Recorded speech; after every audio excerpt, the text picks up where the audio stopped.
Hermanos en Cristo Jesús, demos inicio con sumo gozo a este solemne culto de adoración, domingo 26 de septiembre. La palabra de Dios dice: así que, si el Hijo os libertare, seréis verdaderamente libres. Juan 8:36. Vamos a tener un momento de reflexión, hermanos, con el preludio a cargo de nuestro hermano Federico. Le damos las gracias porque de momento la ministro en música, Carla Santiago, por cuestiones de salud, no se ha podido presentar. Y pues les pedimos este momento de oración.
Llamamiento a la adoración lo encontramos en el libro de los Salmos, en el número 65, hermanos.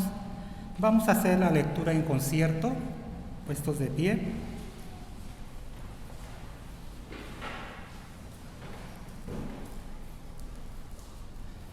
La palabra de Dios dice: tuya es la alabanza en Sión, oh Dios, y a ti se pagarán los votos. Tú oyes la oración. A ti vendrá toda carne, las iniquidades prevalecen contra mí, mas vuestras rebeliones tú las perdonarás. Bienaventurado el que tú escogieres y atrajeres a ti, para que habite en tus atrios. Seremos saciados del bien de tu casa, de tu santo templo. Con tremendas cosas nos responderás tú en justicia, oh Dios de nuestra salvación, esperanza de todos los términos de la tierra y de los más remotos confines del mar. Tú, el que afirma los montes con su poder, ceñido de valentía, el que sosiega el estruendo de los mares, el estruendo de sus ondas y el alboroto de las naciones. Por tanto, los habitantes de los fines de la tierra temen de tus maravillas. Tú haces alegrar las salidas de la mañana y de la tarde. Visitas la tierra y la riegas. En gran manera la enriqueces. Con el río de Dios lleno de aguas, preparas el grano de ellos cuando así lo dispones. Haces que se empujen sus surcos, haces descender sus canales, las ablandas con lluvias, bendices sus renuevos. Tú coronas el año con tus bienes y tus nubes destilan grosura. Destilan sobre los pastizales del desierto y los collados se ciñen de alegría. Se visten de manada los llanos y los valles se cubren de grano. Dan voces de júbilo y aún cantan. Amén. Es el momento de la oración de ofrecimiento. Señor y Padre nuestro, una vez más te damos gracias, Padre, porque nos permites estar aquí reunidos tus hijos en esta tu casa de oración para alabarte y glorificarte, Señor. Bendice al predicador, Señor.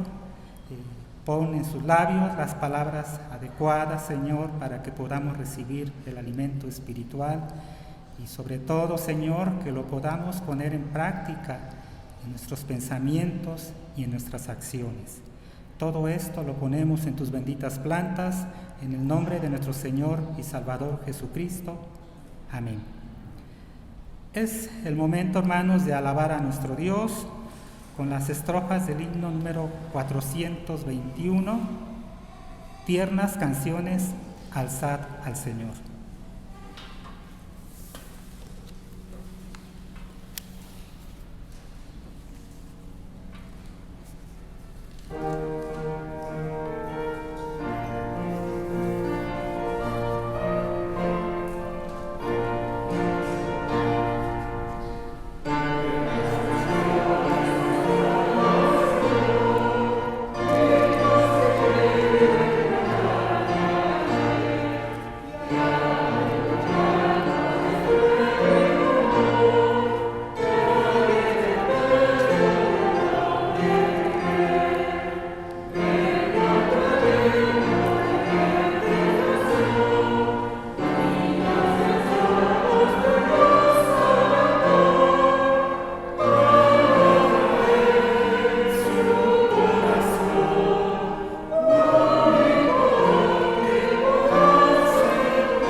Lectura devocional, hermanos. la encontramos en la epístola del apóstol San Pablo a los Romanos, capítulo 8, versículos 1 al 17. Romanos 8, versículo 1 al 17.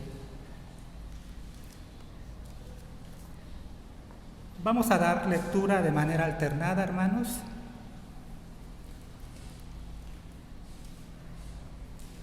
La palabra de Dios dice: ahora pues ninguna condenación hay para los que están en Cristo Jesús, los que no andan conforme a la carne, sino conforme al Espíritu.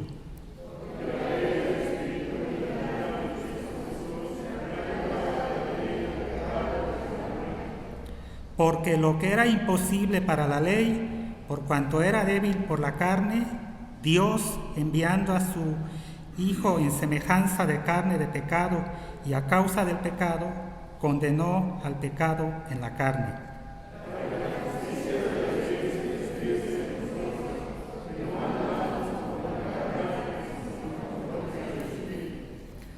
Porque los que son de la carne piensan en las cosas de la carne, pero los que son del Espíritu en las cosas del Espíritu.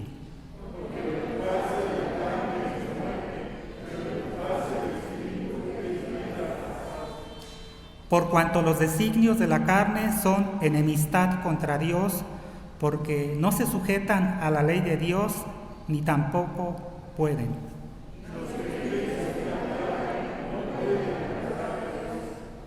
Mas vosotros no vivís según la carne, sino según el Espíritu, si es que el Espíritu de Dios mora en vosotros. Y si alguno no tiene el Espíritu de Cristo, no es de él.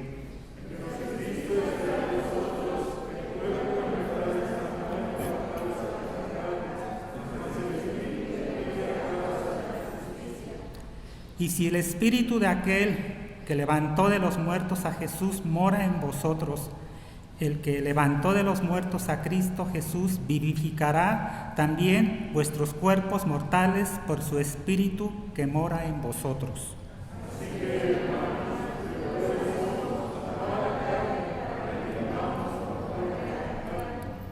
Porque si vivís conforme a la carne, moriréis. Mas si por el Espíritu hacéis morir las obras de la carne, viviréis.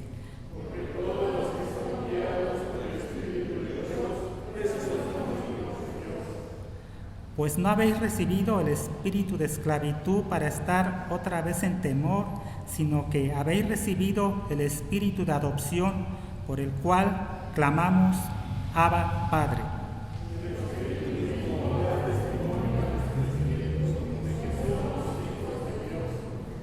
Y si hijos, también herederos, herederos de Dios y coherederos con Cristo, si es que padecemos juntamente con Él, para que juntamente con Él seamos glorificados.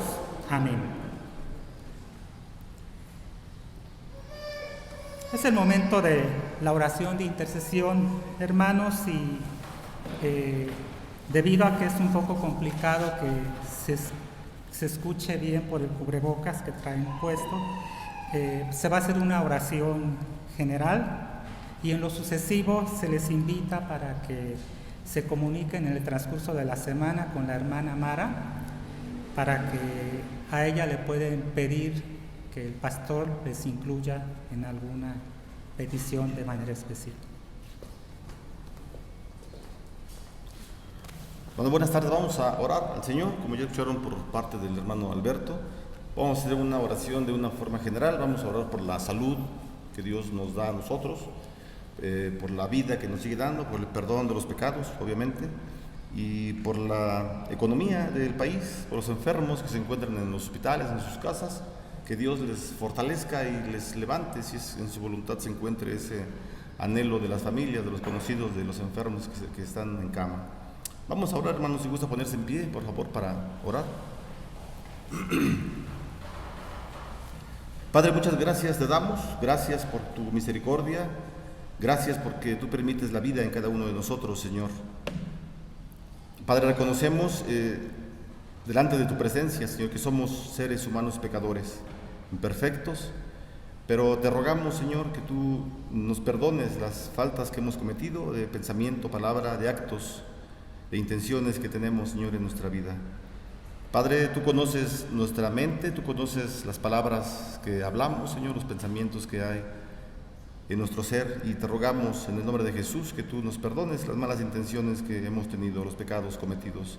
Creemos en el sacrificio que tú hiciste en la cruz del Calvario y creemos que a través del sacrificio que tú realizaste los pecados son perdonados, Señor, y sabiendo estas verdades, reconociéndolas y repitiéndolas públicamente, Señor, sabemos que tú nos abres el trono de la gracia, Señor, para entrar delante de tu presencia y estar plenamente conscientes y seguros, Señor, que el perdón que tú nos das es un perdón pleno.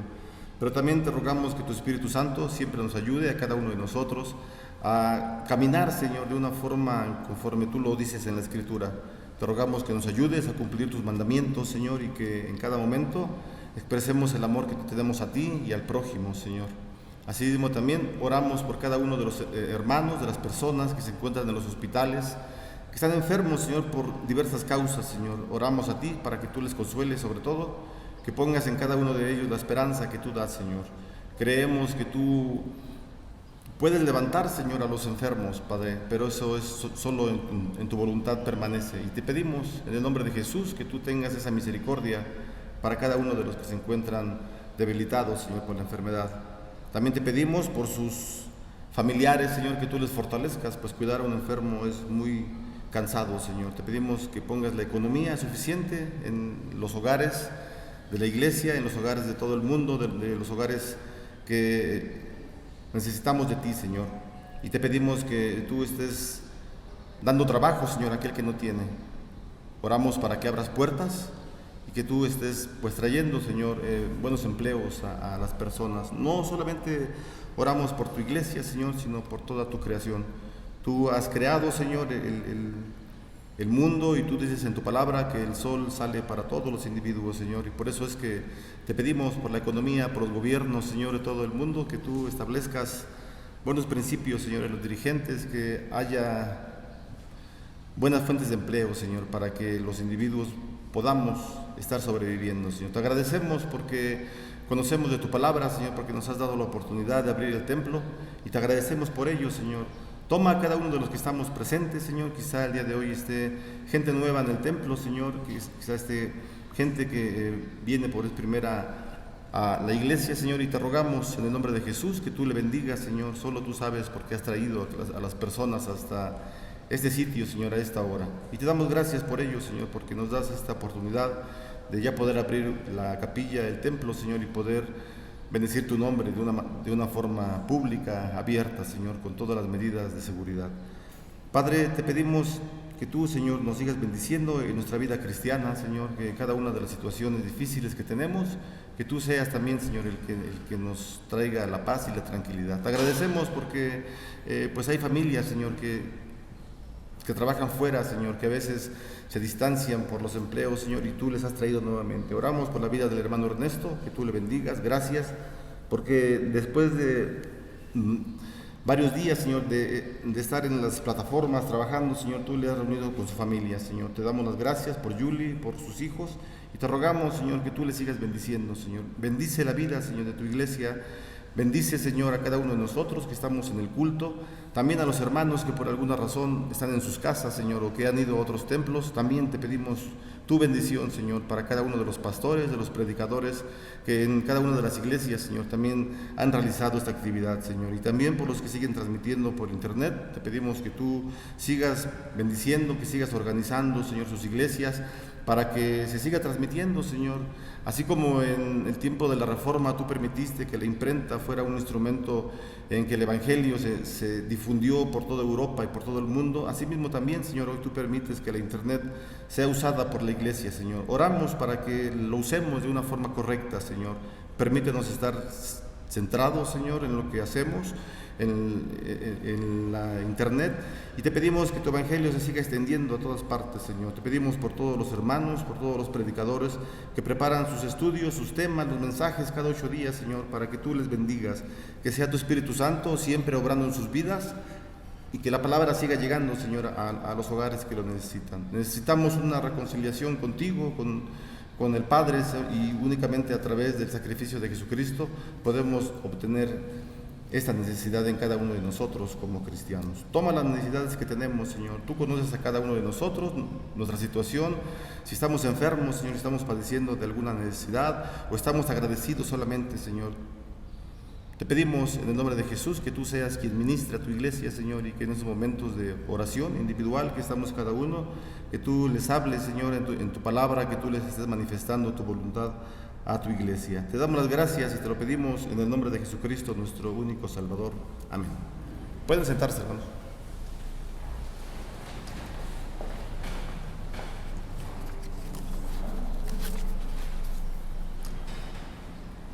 Hermanos, vamos a alabar a nuestro Dios con la alabanza que se encuentra en el himno 223, Eleven hoy al Salvador.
Hermanos, es el momento de los avisos. Nuevamente se les recuerda que para la oración de intercesión, pueden ustedes hablar en el transcurso de la semana con la hermana Mara para hacerle llegar su petición y así para que el próximo domingo el pastor ore por algún motivo en especial. También se les recuerda pues que en tanto la autoridad no diga lo contrario, seguiremos reuniéndonos aquí en nuestra amada casa de oración. Es el momento, hermanos, del ofertorio y para ello pido a nuestros hermanos que nos apoyen y vamos a dar lectura a lo que dice la palabra de Dios en la segunda carta del apóstol San Pablo a los Corintios, capítulo 9, versículo 6, que dice: pero esto digo, el que siembra escasamente, también segará escasamente, y el que siembra generosamente, generosamente también segará. Amén.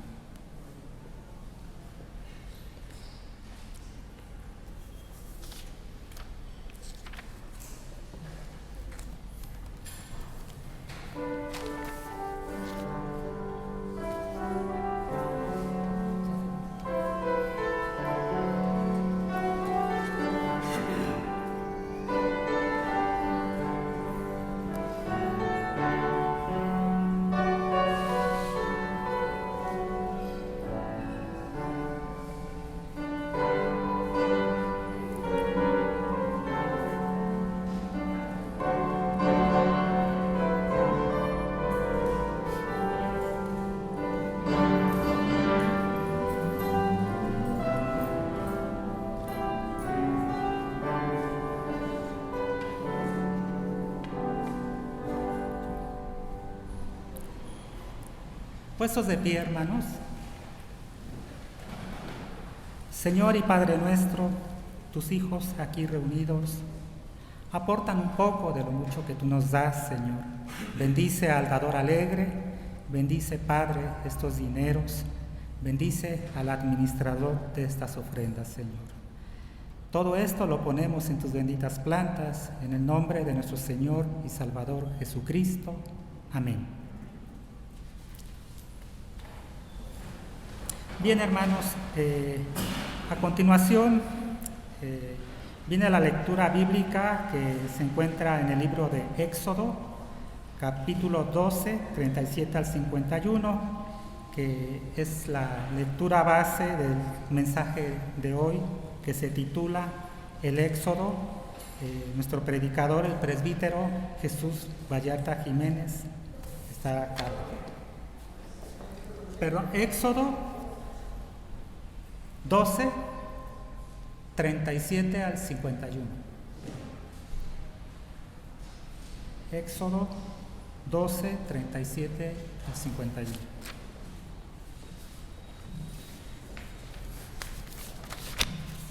Bueno, vamos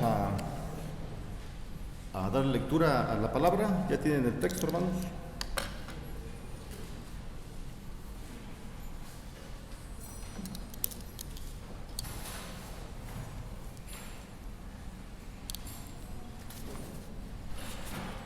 Éxodo 12, de los versículos 37 al 51. Vamos a dar lectura. Yo empiezo con la lectura, hermanos. Yo empiezo con el versículo 37, ustedes el siguiente, y nos reunimos al final, el 51. La palabra del Señor dice: partieron los hijos de Israel de Ramesés a Sucot, como 600,000 hombres de a pie, sin contar los niños.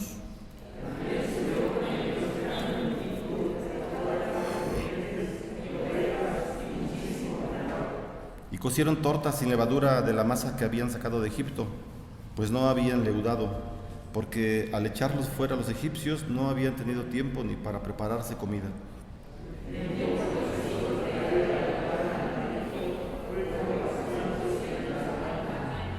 Y pasados los 430 años, en el mismo día, todas las huestes de Jehová salieron de la tierra de Egipto.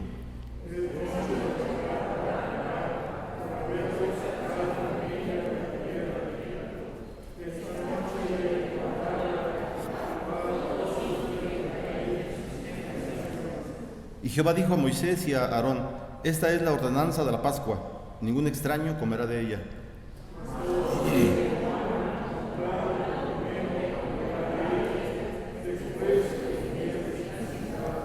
El extranjero y el jornalero no comerán de ella.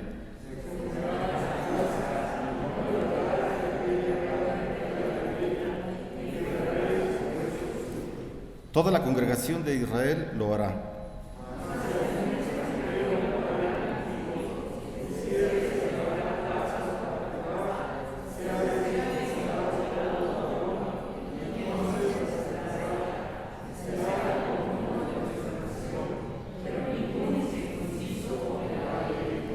La misma ley será para el natural y para el extranjero, que habitare entre vosotros.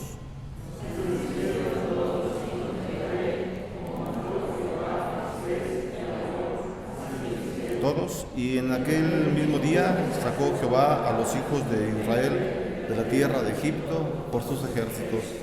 Señor, te damos gracias por tu palabra. Oramos para que tú la bendigas a nuestra vida, Señor, que tu Espíritu Santo nos diga, Señor, cómo podemos aplicar lo que tú dejaste escrito hace muchos años para nuestra vida. En el nombre de Jesús te lo pedimos.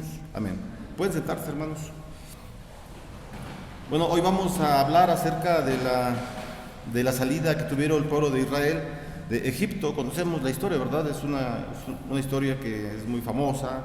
Hay películas, hay muchos estudios, muchas predicaciones, formas de cómo miramos esta salida que dio el Señor, ¿verdad? Para su pueblo. Hay algunos hermanos bien intencionados, ¿verdad? Pero no bíblicamente pensando, que ellos mencionan y dicen, ¿verdad?, que el Éxodo lo toman, mejor dicho, el texto del Éxodo ellos lo hacen para formar una teología que se conoce como la teología de la liberación. Esta teología de la liberación principalmente es una teología que comenzó en Centroamérica en el año del 68, por ahí más o menos, por el 70, unos sacerdotes que fueron corridos del Vaticano, fueron excomulgados porque ellos decían, ¿verdad?, que no era justo que el Vaticano tuviera tanto dinero y no hiciera absolutamente nada por los pobres. Así que estos personajes que estoy mencionando empiezan a formar una teología en base al Éxodo. Ellos ven el Éxodo como un buen texto para hablar acerca de la ayuda que debe proporcionar la iglesia hacia la gente en sus necesidades físicas. Y bueno, la palabra del Señor nos habla, ¿verdad?, de las buenas obras, claro que sí, pero es importante hablar del Señor, hablar del Evangelio y hacer buenas obras, y al revés. Es importante hacer buenas obras, pero también hablar de Jesucristo. Una buena obra sin hablar de Jesucristo, pues no es bíblico. No estoy diciendo que esté mal, no, o sea, es perfecto, ¿verdad? Todas las sociedades civiles, todos los personajes que tienden a ayudar al más necesitado, está bien, o sea, es gente que se interesa por la gente en sus necesidades, claro que sí, pero hablando desde la perspectiva bíblica es muy importante que se mencione siempre el nombre de Jesucristo como el único y suficiente Salvador. Así que en la salida que hace este pueblo, ¿verdad?, de Dios, es el pueblo de Israel, está situado en Egipto, estuvo ya como esclavos 430 años, ¿verdad? Si miramos Génesis, ahí en el capítulo 15, desde 12 al 15, encontramos que el Señor le habla a Abraham y le dice, le llama, lo saca de su tierra, de su parentela, para formar una nación grande que el Señor va a cuidar siempre. Y le menciona, ¿verdad?, que después de un tiempo el pueblo con el cual está haciendo un pacto el Señor, es decir, el pueblo de Israel, más tarde va a llegar a un imperio grande y va a estar 430 años como esclavo, y se cumple a la perfección el tiempo del Señor, ¿verdad? Llegan a Egipto el pueblo de Israel y comienzan a vivir ahí como esclavos, y crece en gran manera este pueblo, llegan a tener ganado, poder, y los egipcios tienen ya el miedo de que sea una nación que más tarde le traiga problemas. Y es cuando aparece, ¿verdad?, en la intervención, ahí en el capítulo 3 del libro de Éxodo, aparece Moisés, y entonces el Señor le llama y le dice, ve a mi pueblo y sácalos porque es importante que mi pueblo tenga la libertad. Y bueno, el tema en septiembre fue precisamente la libertad en Cristo, ¿verdad? Los hermanos ancianos y un servidor tratamos de explicar y de dar los temas acerca de la libertad, y todos fueron enfocados hacia la libertad. Y bueno, hoy, para terminar el día de hoy con el mes de septiembre y el tema de la libertad, tomamos también en consideración el tema del éxodo de Egipto, ¿verdad? Fue una salida muy espectacular. Nos dicen los versículos 37 al 39, la forma en cómo partieron el pueblo de Dios, ¿verdad? Dice que al día siguiente, después de las 9 plagas, ¿verdad? Esto tiene el contexto con las 10 plagas de Egipto, claro, ¿verdad? Empezaron las plagas a caer a Egipto para que el pueblo saliera, pero bueno, el faraón se endureció, y Moisés entonces le habla, ¿verdad?, al faraón, y le dice, bueno, la última de las plagas será que los primogénitos, es decir, el primer hijo de todas las familias de Egipto y el primogénito de todo animal de ganado van a morir si tú no permites que salgamos como pueblo. Y Faraón no cree esas palabras, ¿verdad?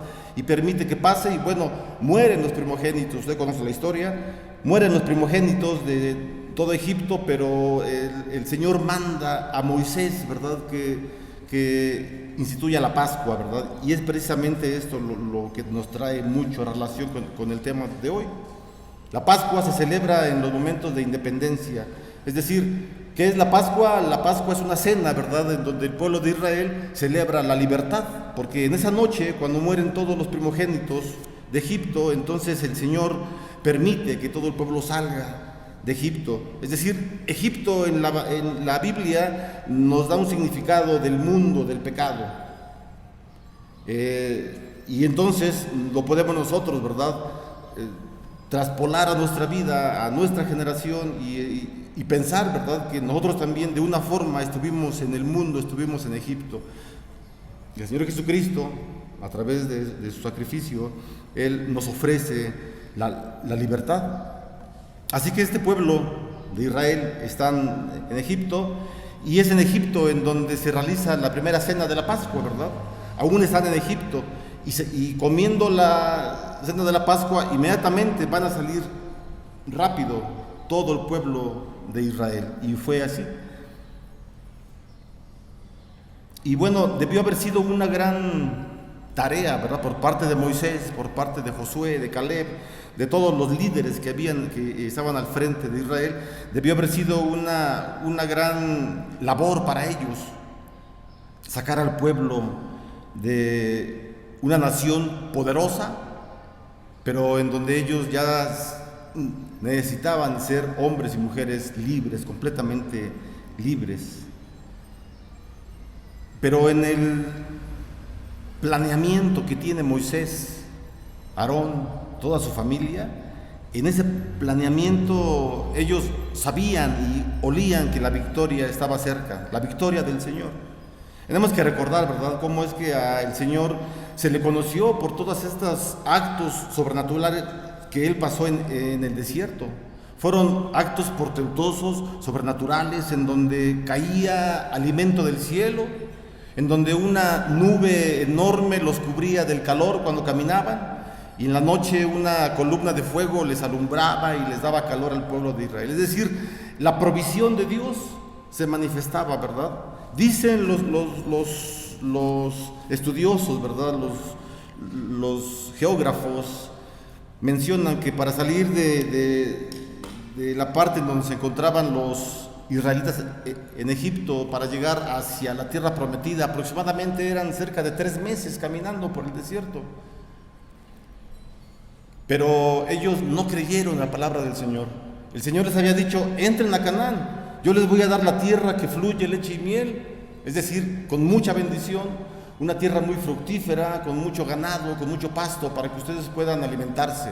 Pero ellos no creyeron a la palabra de Dios, dudaron de la palabra del Señor, y el Señor entonces, por la duda que tuvieron, permitió que el pueblo de Israel caminara por 40 años en el desierto, dando vueltas y vueltas y vueltas. Estaban en una disciplina, ¿verdad?, del pueblo de Israel. Pero en la disciplina el Señor siempre les acompañó. Siempre estuvo con ellos, siempre les alimentó, siempre les vistió, siempre les llenó la fe, y todos estos actos portentosos que se miraron en el desierto fueron causa para que todas las naciones vecinas miraran a Jehová, el Todopoderoso, y entonces recibió un título, ¿verdad? No por parte de los pueblos vecinos, sino del mismo pueblo de Israel: Jehová, el guerrero divino. El guerrero divino, aquel que venga a su pueblo de los enemigos, y el que está siempre constante, ¿verdad?, vigilante de las necesidades de su pueblo. Fue lo que ocurrió, ¿verdad?, precisamente aquí en Egipto. Dice la Escritura que el Señor estuvo observando toda esa noche, estuvo en vigilia, cuidando cada una de las necesidades de su pueblo. ¿Cuántas personas aproximadamente salieron de Egipto, verdad? No lo sabemos con exactitud. Nos dice la Escritura, ¿verdad?, ahí en el versículo número 17, que ya leímos, dice que eran 600,000 hombres, sin contar a los niños, y bueno, pues obviamente no contaban tampoco a las mujeres. Entonces, haciendo un aproximado, más o menos, los estudiosos, ¿verdad?, comentan, esto es solamente un comentario, ¿verdad?, no le haga tanto caso, sino vamos a investigar más para ver qué podemos encontrar, cuánta gente pudo haber salido, de acuerdo a los historiadores, etcétera, ¿verdad? Bueno, pero se comenta, ¿verdad?, que fueron cerca de 2 millones de personas, más o menos, los que salieron de Egipto. Si usted recuerda, ahí en Génesis, cuando entran a Egipto, entraron 12 tribus con sus hijos solamente. Era un grupo de 100 personas, quizá un poco más. Y después de muchos años de estar en Egipto, sale un pueblo grande, un pueblo con la esperanza de ser libre, un pueblo con la esperanza de ya no estar bajo la cautividad del faraón, un pueblo que estaba harto, sí, del maltrato que recibía por parte de los egipcios, de todo, y sobre todo que el Señor les había prometido a Abraham que Él los iba a librar después de los 430 años. Más adelante, en los versículos 40 al 42, vemos el tiempo, ¿verdad? El tiempo que pasaron esos hombres ahí en Egipto. Ya lo mencionamos, fueron 430 años, y esto, bueno, usted lo puede ver ahí el pasaje de Génesis, capítulo 15, versículo 13, en donde el Señor le habla a Abraham y le dice que son 430 años los que van a pasar como esclavos. Es decir, la fecha fue computada, ¿verdad?, por decirlo, en el reloj de Dios, con una exactitud maravillosa que solamente Dios puede demostrar. Pero la noche en cuando el Señor sacó, ¿verdad?, al pueblo de Israel, ya lo mencioné, fue una noche para recordar. Fue una noche en la que Dios estuvo de guardia, así dice un comentarista. Él dice, el comentarista que estoy mencionando, se apellida Berg, este hombre dice: fue una noche en que Dios estuvo de guardia, viendo cada una de las necesidades de su pueblo. En el transcurso de la noche, el Señor mantuvo sus ojos sobre sus hijos. Lea usted, por favor, el versículo 42, dice: es noche de guardar para Jehová, por haberlos sacado en ella de la tierra de Egipto. Esta noche deben guardarla para Jehová todos los hijos de Israel en sus generaciones. Así que la cena de la Pascua era una cena en donde estaban de vigilia los adultos, ¿verdad?, los que participaban de la cena. No dormían para recordar esta hazaña tan importante que tuvieron como pueblo y que el Señor les dio la libertad. Para este pueblo, hermanos, para Israel, era como un día de nuevo nacimiento, que para los cristianos, para nosotros, equivaldría a ese día en el cual cantamos: día feliz cuando escogí servir a mi Señor y a mi Rey Jesucristo. Ese día cuando usted, hermano, a alguien le habló del Evangelio, o cuando usted, ya naciendo en un hogar cristiano, llegó a una edad en donde usted ya tuvo la plena conciencia e hizo una determinación de seguir a Cristo por su voluntad propia, ya no porque sus papás lo traían a la iglesia, que es bueno y sano, y los tienen que traer, claro que sí. Los niños tienen que estar en el culto, claro que sí, pues son parte de la iglesia del Señor. O sea, estamos organizados, ¿verdad? Hay cunero, bueno, ahorita no hay, pero tienen que estar en el culto, sí, porque somos el pueblo del Señor. Entonces, en ese día, cuando alguien a usted le habló del Evangelio, cuando nos hablaron del Evangelio y cuando creímos en Jesús como nuestro único y suficiente Salvador, ese día para nosotros fue como esa salida de Israel, de Egipto, porque sentimos esa livianez en nuestro cuerpo, esa pesada carga que teníamos por el pecado que estábamos cometiendo, por la situación en la cual estábamos viviendo, por las emociones que estaban en nuestra mente. Quizá hay gente muy tranquila, de buena familia, que no ha cometido los pecados que han cometido muchos de nosotros, y eso está perfecto. Pero, hermano, muchas veces, ¿verdad?, en los hogares se tiene todo lo suficiente, hay comodidades, hay buena comida, hay automóviles, hay comodidades, pero a veces lo que falta es el amor de los padres, el amor de la familia, y eso nos hace caer en nosotros en un estado alterado para nuestra vida. Caemos en un tipo de neurosis y eso para nosotros nos destruye plenamente. Aunque tengamos dinero o no lo tengamos, siempre hay errores en nuestra vida, pecados en nuestra vida, y cuando el Señor viene a nosotros y nos presenta en el Evangelio y nos damos cuenta que únicamente confiando en Jesucristo, en el sacrificio que Él hizo en la cruz del Calvario, podemos obtener la paz que Él ofrece para nosotros, eso es maravilloso. El apóstol Pablo, él era un hombre de cuna judía. Él dice, ¿verdad?, que él era un hebreo de hebreos, circuncidado al 8º día, de la tribu de Benjamín, es decir, en cuanto a la ley, fariseo. Era un hombre que sabía la Escritura perfectamente, conocía todo el Antiguo Testamento, el apóstol Pablo. Y el Señor Jesucristo, en una ida que tenía hacia una ciudad conocida como Damasco, iba el apóstol Pablo con sus hombres a caballo para destruir a la iglesia que en Damasco estaba creciendo mucho, la iglesia cristiana. Él no era cristiano aún, era judío, conocía el Antiguo Testamento, pero no era cristiano. Y va caminando en su caballo fuertemente en la luz del sol. Dice la Escritura que de pronto una luz más fuerte que el sol, imagínense, una luz más tremenda que la de mediodía, y en Palestina pues debió haber sido impactante. Tiró del caballo al apóstol Pablo y era el Señor Jesucristo que la voz le decía: Pablo, ¿por qué me persigues, Pablo? Es decir, si alguien está persiguiendo a un cristiano, está persiguiendo a Cristo. Si alguien quiere dañar a un cristiano, quiere dañar a Jesucristo, a su cuerpo. Y entonces el apóstol Pablo se convierte al cristianismo, ¿verdad? El Señor permite que este hombre, que era un hombre muy inteligente, muy letrado, culto, intrépido, etcétera, lo atrae al cristianismo. Y es un hombre que impacta, es un hombre que escribió la mayor parte del Nuevo Testamento. Es un hombre que viajó 23 años en barco por todo el mar Mediterráneo, fundando iglesias y haciéndolas crecer.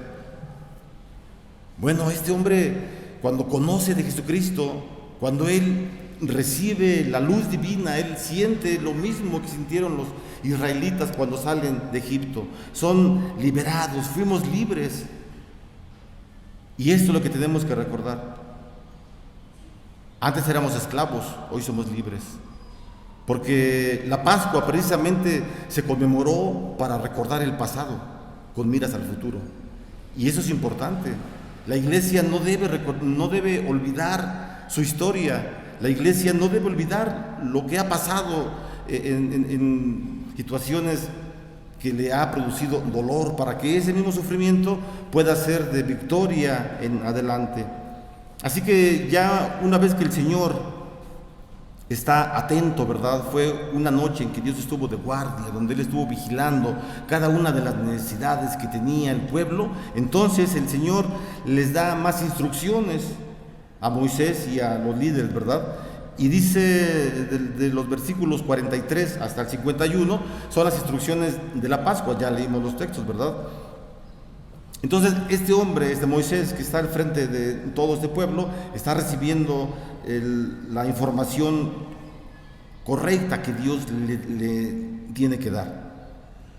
Primero que nada, le dice el Señor que en la fiesta de la Pascua, una fiesta solemne, claro, ¿verdad? En la Pascua, ningún extraño debe comer de la cena. Ningún extraño debe comer de la cena, porque la libertad que Dios iba a ofrecer era exclusiva para el pueblo de Israel. Había la excepción, ¿verdad? Lo dice más adelante, ¿verdad? Pero los extranjeros y los siervos al ser circuncidados, es decir, al cumplir los ritos que demandaban los judíos, podían participar de la Pascua, versículo 44 y 48, usted los puede ir viendo. Otra instrucción, son importantes las instrucciones, tienen una finalidad, ahorita la vamos a decir. Otra instrucción que Dios le dio a Moisés es que el cordero debía ser comido en una casa y ninguna parte del cordero podía ser sacado de la casa. O sea, un corderito, tenían que matar un corderito y la sangre, ya lo sabemos, del cordero era puesta en los dinteles de las puertas, en los postes de las puertas, para que cuando pasara el ángel de la muerte, el ángel de Jehová, no entrara, ¿verdad?, a matar al primogénito de los judíos, sino que los cuidara, pasara por las casas. Eso es lo que significa la palabra Pascua. Lo hemos comentado en otras ocasiones, ¿verdad? La palabra Pascua lo que significa es pasar, es una palabra hebrea. La palabra hebrea es pasaj, se parece con J al final. Bueno, la J para nosotros, ¿verdad? Pasaj. La palabra pasaj hebrea es esto, el verbo pasar. Así que el ángel del Señor pasó por sobre encima de las casas en donde estaba la sangre del cordero sacrificado para la redención, para la liberación de esas familias. Lo mismo hizo el Señor Jesucristo. Dice la carta a los Hebreos, capítulo 9, que el Señor Jesucristo hizo un sacrificio único y perfecto y suficiente para toda la humanidad, para todos los tiempos. Jesús fue el Cordero perfecto, y la sangre del Cordero es para librarnos de los pecados, para darnos libertad a nosotros, y no solamente para libertarnos, sino para redimirnos. La palabra redimir es importante. La palabra redimir lo que significa es comprar a precio de un esclavo. En los tiempos bíblicos estamos hablando, y lo que valía un esclavo en los tiempos bíblicos eran 30 monedas de plata. Curiosamente fueron las 30 monedas las cuales le pagaron a Judas por vender al Señor Jesucristo, ¿verdad? Bueno, estamos en las instrucciones que le está dando Dios a Moisés acerca de la Pascua. El cordero debía ser comido en una casa, ya lo dijimos, y ninguna parte de la carne podía ser sacada. Toda la carne, toda la cena, todas las hierbas amargas, el agua, las pastas, todo lo que estaba en la mesa debía ser comido a prisa, porque esa era la forma en cómo el Señor los iba a sacar rápido, los iba a sacar a prisa. Y fue de esa manera, ¿verdad? También dice el versículo 46 que no debería ser quebrado ningún hueso del cordero, lo que a Jesús en la cruz pasó también, ¿verdad? El Señor Jesús no le quebraron absolutamente ninguno de los huesos. Cuando el romano soldado iba a ver si ya estaba muerto, era la costumbre romana ir con los presos cuando ya estaban y quebrarle las piernas para que el diafragma cayera y se ahogaran. Pero con Jesús no fue necesario, por la Escritura así lo decía. No, ningún hueso debe ser quebrado al cordero. También dice que la misma ley que estamos hablando, que Dios está dando, debe ser aplicada al natural, es decir, al judío, al nativo, que para el extranjero.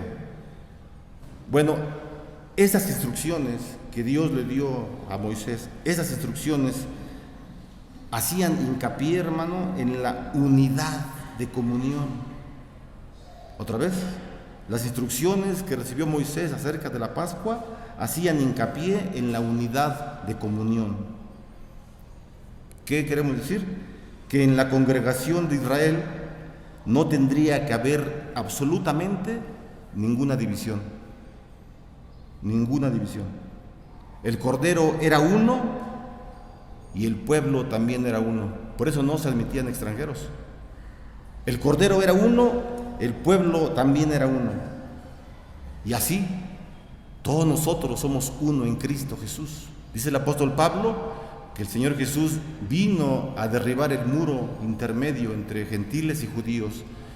Y dice ahora el apóstol Pablo, ya no hay judío ni gentil, ya no hay esclavo ni libre, ya no hay hombre ni mujer, todos somos uno en Cristo Jesús. La unidad, la unidad. Entonces, hermano, si todos somos uno en Cristo, las divisiones no tienen lugar en su cuerpo, que es la iglesia. No tienen lugar. Si hay divisiones, no son de Dios.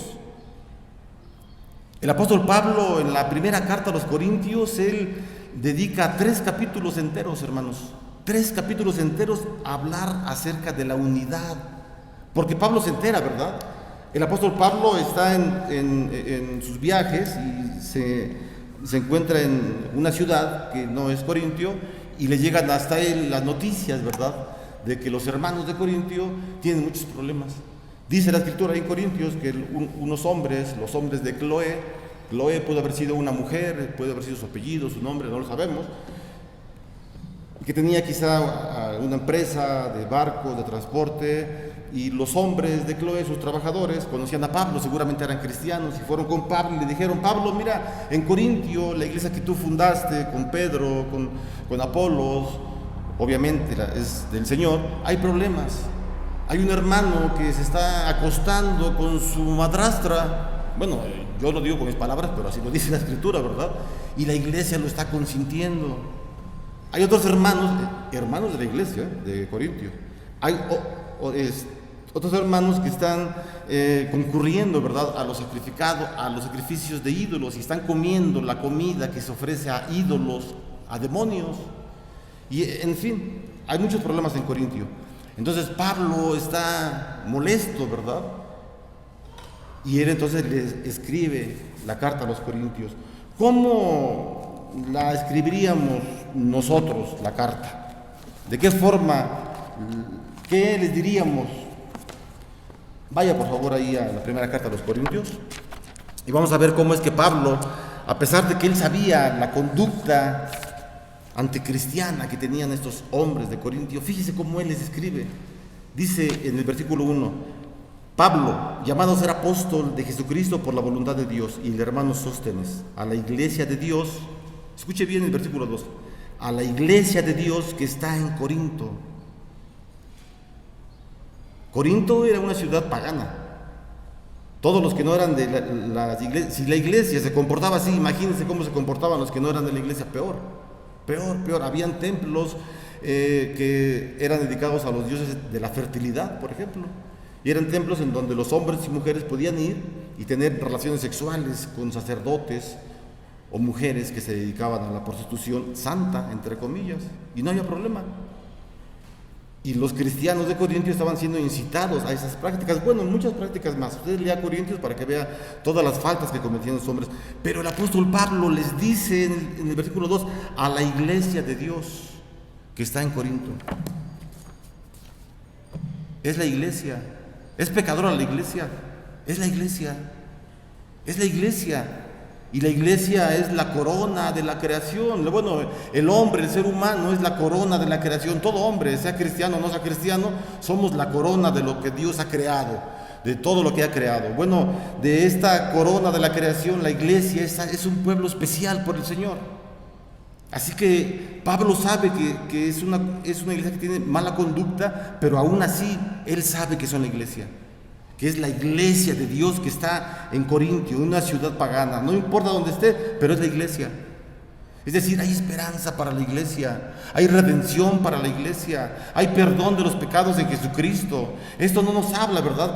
Bueno, pues vamos a darle prenda suelta al pecado. No. Quien hable así tiene un problema en su vida espiritual, si es cristiano. Pero hay perdón para los pecados. Y el Señor Jesucristo nos quiere dar esa libertad. Bueno, entonces estamos viendo, ¿verdad?, que las instrucciones que dio Dios a Moisés tienen un propósito. ¿Cuál es él? La unidad. Que la iglesia no se olvide que es una iglesia unida y que siempre debe estar unida por el Señor. Después de las instrucciones que le da Dios a Moisés, veamos cómo es que reacciona. ¿De qué manera reacciona el pueblo? Dice el versículo número 50, ahí donde estamos viendo. Dice el versículo 50, así lo hicieron todos los hijos de Israel, como mandó Jehová a Moisés y a Aarón, así lo hicieron. Obediencia a Dios, claro, a Dios. La obediencia es al Señor. Ellos obedecieron, inmediatamente obedecieron. La respuesta del pueblo fue inmediata. ¿Por qué? Fue inmediata. ¿Por qué reaccionaron positivamente? ¿Por qué? por la reciente victoria, ¿verdad? Porque el Señor los iba a sacar, les iba a dar la libertad. Entonces ellos vieron la victoria del Señor, vieron la victoria del guerrero divino, de Jehová, el Señor de los ejércitos, y vieron que era cierto, que era de veras, que no era ningún juego, y ellos se vieron libertados de la esclavitud, del poder del faraón de Egipto, y ellos reaccionaron inmediatamente. O sea, no es solamente que digamos sí, sino tenemos que actuar. La vida cristiana es de acción. Tenemos que actuar, y ellos actuaron. Entonces, la reciente victoria hizo retornar sus corazones a la obediencia. Cuando Dios obra, hermano, la victoria es completa. Cuando Dios obra, la victoria es completa, es total. Así que no tema. Si Dios está con usted y Dios le da la victoria en cualquier empresa, en cualquier lugar, en su casa, en la familia, en su casa, en la iglesia, en el trabajo, en su persona, y Dios le está dando la victoria se la va a dar total, completa. Crea en el Señor. Dios es fiel. Dios dijo a Abraham, siglos atrás, van a estar prisioneros 430 años, pero yo los voy a sacar. Y el Señor dice en Éxodo, y el Señor se acordó de la promesa. No que al Señor se le haya olvidado, de veras, mis hijos que están esclavos. No. O sea, no se le olvidó como a nosotros, no. Es una forma de cómo el Señor cumple sus tiempos, ¿verdad? Los tiempos del Señor no son como los nuestros. Y entonces, cuando el Señor obra de una manera total en nuestra vida, nos da la victoria. Por eso es que cuando llegamos al cristianismo se nos ofrece, ¿verdad?, la Biblia, se nos ofrece conocer a Jesucristo, caminar en la iglesia, obedecer los mandamientos del Señor. Nos damos cuenta que los 10 mandamientos no son prohibiciones solo por prohibir y que nos vamos a frustrar. No, son fuentes de bendición, en donde podemos amar a Dios y a nuestro prójimo. Pero las bendiciones de Dios también acarrean mucha responsabilidad para su pueblo. Es decir, Dios nos bendice. Dios bendijo a Israel, lo sacó de la esclavitud, pero esto tendría que acarrear responsabilidades por parte de Israel. Ya que Dios había salvado a todo primogénito, ya lo explicamos, ¿verdad? Al primogénito de los israelitas lo salvó, y también de su ganado. Los primogénitos, los varones, los hombres, tenían que ser consagrados al Señor. Qué importante, hermanos. Tenemos un libro, no es de ciencia ficción, es un libro, el que estamos leyendo de Éxodo, tiene miles de años escrito, y sobrevive. Y ha cambiado vidas, y ha transformado vidas. Y entonces, cuando se ofrece, ¿verdad?, se consagra al primogénito, las familias de Israel, la iglesia, tenía la seguridad de continuar en el transcurso de la historia para darle la gloria al Señor. Es decir, no iba a terminar ahí la historia de Israel, tenía que continuar. Y son importantes los hijos, ¿verdad? En el versículo que empezamos, el versículo 37, dice: partieron los hijos de Israel de Ramesés a Sucot, o sea, de una ciudad a otra, como 600,000 hombres de a pie, sin contar a los niños. Había muchos niños, claro que había muchos niños. ¿Todos estos niños fueron importantes? Sí, fueron muy importantes, porque ya dijimos, estuvieron 40 años, esta generación de adultos, dando vueltas en el desierto por la desobediencia. Y después, en Deuteronomio capítulo 5, si usted lee Deuteronomio capítulo 5 y lo compara con Éxodo capítulo 20, donde se nos muestran los 10 mandamientos, en cuanto al cuarto mandamiento hay un cambio que se hace. En el libro del Éxodo, el Señor le dice al pueblo de Israel en el monte Sinaí: guarden el día sábado, acuérdense del séptimo día, porque en 6 días yo hice la creación y el séptimo descansé. Por eso guárdenlo. Lo dice a la primera generación. Y en Deuteronomio, ya toda esta generación ya murió. toda esta generación desobediente que no hizo caso, murió, y ahora los niños, que dice el versículo 37, ellos ya son adultos. Y en el capítulo 5 de Deuteronomio les vuelve a mencionar Moisés los mandamientos otra vez a la nueva generación, y en el cuarto mandamiento hace el cambio y dice el Señor: acuérdense del cuarto mandamiento, porque fueron esclavos en Egipto y ahora son libres. ¿Cuándo les dieron los mandamientos al pueblo de Dios? ¿Cuándo? ¿Cuando estaban en Egipto o cuando ya eran libres? Cuando eran libres. Los mandamientos no se los dieron cuando estaban en Egipto, no, se los dieron cuando ya tenían la libertad, porque ya los pueden cumplir, porque ya tienen a Cristo en su vida, porque Cristo gira alrededor de usted y Él les da la capacidad de cumplir los mandamientos, que son puntos de referencia, y lo que nos refieren son bendiciones para nuestra vida. Amar a Dios, amar al prójimo es una bendición para mí, obviamente también para el prójimo, y Dios, el Señor, se gloría, ¿verdad? Así que los primogénitos tenían que ser consagrados con la finalidad de que el pueblo de Israel continuara como una nación. Es decir, hermanos, el sentido de dedicar o apartar como una especial propiedad divina, este acto lo hacían los israelitas con sus hijos mayores, con el primogénito. Ellos lo apartaban y era muy especial, el primogénito era especial para el Señor, y ellos lo consagraban completamente para el servicio del Señor. Entonces, comparando, ¿verdad?, el significado en el Nuevo Testamento incluye también una pureza moral. En el libro de los Hebreos, capítulo 9, bueno, vamos a buscarlo, ya con eso vamos a terminar. Hebreos, capítulo 9.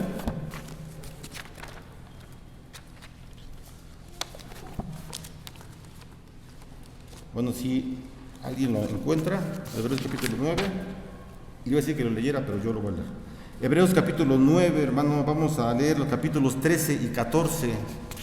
Hebreos 9, versículo 13 y 14, dice el versículo 13: porque si la sangre de los toros y de los machos cabríos y las cenizas de la becerra rociadas a los inmundos santifican para la purificación de la carne, cuánto más la sangre de Cristo, el cual mediante el Espíritu Eterno se ofreció a sí mismo sin mancha a Dios, limpiará vuestras conciencias de obras muertas para que sirváis al Dios vivo. Es decir, el sacrificio de Jesucristo, hermano, es total, es completo, pero se requiere una pureza. Vamos a verlo nosotros, hermanos. Usted quizá es cristiano y en su familia es el único cristiano, tal vez sea el caso. ¿No acaso es usted sería un primogénito, aunque sea el más pequeño de sus hermanos? Y está en la iglesia, hermano. Santificarnos para el Señor, consagrarnos para el Señor es una labor de todo cristiano, no solamente de los primogénitos, no, sino de todos los que estamos en la iglesia. Consagrarnos al Señor, dedicarnos al Señor para su ministerio, eso es importante, hermanos. Dice el apóstol Pablo, ¿verdad?, en la carta a los Romanos, capítulo 12, por lo tanto, hermanos, ofrezcan su cuerpo vivo, como un sacrificio vivo, santo, agradable al Señor. Si ustedes ofrecen su cuerpo al Señor como un sacrificio vivo, santo, entonces ese será un culto inteligente que ustedes hagan. Ese será vuestro culto racional, en palabras del apóstol Pablo. Así que si nosotros venimos al culto, estamos a todo tiempo en nuestra casa, atentos a lo que dice la Escritura, y nos ofrecemos al Señor como un sacrificio. Dios ya no quiere sacrificios el día de hoy. El día de hoy el Señor ya no necesita que traigamos incienso, que lo quememos aquí, que traigamos un pichón. No, ya no necesita nada. No necesita que matemos un becerrito y hagamos la Pascua, no. Tenemos la Santa Cena, ¿verdad?, que practicamos nosotros, que llevamos a cabo la Santa Cena, y la Santa Cena es la continuación de la Pascua para nosotros como pueblo cristiano. Así que, hermanos, la Pascua señalaba de la esclavitud a la libertad. La Pascua estaba señalando cuando el pueblo era esclavo y ahora ellos son libres. La Santa Cena, que nosotros también tomamos cada tiempo determinado, también la Santa Cena señala la libertad de la esclavitud. Somos libres en Cristo Jesús. Él es el que nos ha dado la libertad. Así que es importante, hermanos, que recordemos el pasado. La Pascua era eso, mirar el pasado con miras al futuro, ¿verdad? Es importante que recordemos el pasado con miras al futuro. Es necesario para nuestra vida cristiana. Nuestra fe, hermanos, nuestra fe debe ser fortalecida por el Señor. Y esa fortaleza de nuestra fe, en gran parte nos trae cuando recordamos cómo éramos antes, cómo somos hoy y cómo el Señor quiere que seamos el día de mañana. Eso es importante para nosotros, hermanos. El apóstol Pedro era un hombre que también estaba interesado, ¿verdad?, a hablar al pueblo y en recordarles la vida pasada.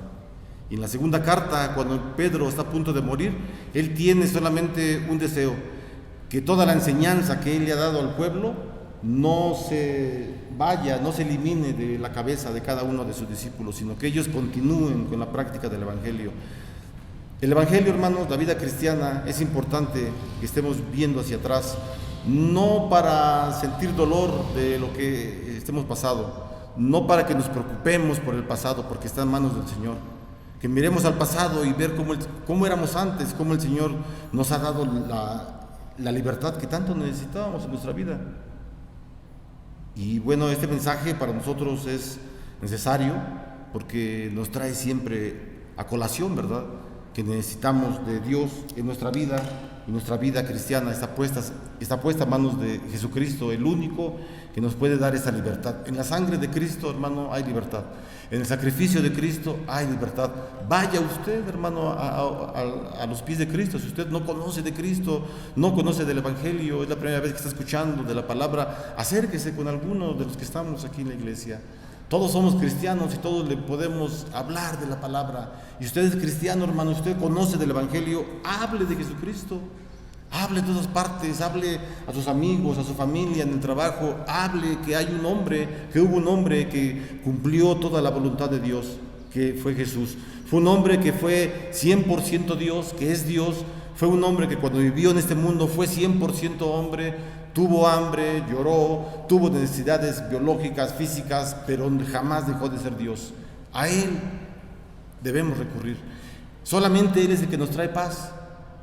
La paz que necesitamos en nuestra vida la da Jesucristo. Venga a los pies de Jesús, no del hombre. No crea en el hombre, crea en Dios, crea en Jesucristo, crea en su palabra, léala. Es un libro muy grueso, muy grande, pero de muchas bendiciones para nosotros. La palabra es como una lámpara para nosotros que alumbra nuestro camino. El Espíritu Santo nos fortalece cada día a poder cumplir su palabra. Yo le invito, hermano, a que usted en oración personal no necesita absolutamente a nadie para acercarse a Dios. Dice el apóstol Pablo que solamente hay un mediador entre Dios y el hombre, y ese mediador es Jesucristo. A Él vaya. No necesitamos a ningún ser humano para confesarle nuestros pecados, para decirle lo que hemos hecho. Jesús lo sabe y Él nos escucha. Abrámosle el corazón para que Él entre a nuestra vida y cambie nuestra vida, y entonces salgamos de la esclavitud en la que estamos, sea depresión, neurosis, alcoholismo, drogadicción, prostitución, cualquier actividad tóxica que nos esté haciendo daño. El Señor Jesús tiene la solución para esto. Vamos a orar, hermanos, para terminar. Padre, muchas gracias te damos. Gracias te damos, Señor, porque nos permites mirar tu palabra, porque nos permites mirar del pasado, Señor, de la forma maravillosa en cómo tú sacaste a un pueblo entero de la opresión enemiga, Señor. Gracias te damos porque también a nosotros, Señor, nos has puesto en un lugar diferente, Padre, a como estábamos antes. Te agradecemos porque nuestra vida el día de hoy es muy distinta, Señor, a como era antes. Y eso es solamente gracias a ti. Gracias porque tenemos también a todos los hermanos de la iglesia, Señor, que siempre nos han aconsejado, que siempre nos han jalado, Señor. Muchos van delante de nosotros, otros nos van empujando atrás, Señor, con menos tiempo, pero todos somos un cuerpo en Cristo.